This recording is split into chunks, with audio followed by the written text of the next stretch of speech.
ઉપલેટા શહેરમાં વર્ષોથી કોમી એકતા અને ધાર્મિક પરંપરાનું આગવું મહત્વ રહ્યું છે। આ જ પરંપરાના ભાગરૂપે બકરી ઈદના પવિત્ર તહેવાર નિમિત્તે શહેરમાં આગાઝે મોહરમની દાંડી પાડવાની અને ચોકારો લેવાની ઐતિહાસિક પરંપરા ઉજવવામાં આવી હતી।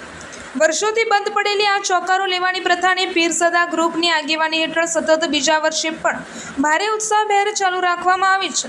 ઉપલેટાના મોહરમ કમિટીના પૂર્વ પ્રમુખ મરહૂમ ઇકબાલ મિયા પીરઝાદાના સમયથી આ ભવ્ય પરંપરા ચાલતી આવી હતી। આ વર્ષે પણ તેમના પુત્ર વસીમ મિયા પીરઝાદા અને પીરઝાદા ગ્રુપના સભ્યોની આગેવાનીમાં બકરી ઈદના તહેવાર નિમિત્તે આગાઝે મોહરમની દાંડી પાડવામાં આવી હતી અને ચોકારો લેવાયો હતો।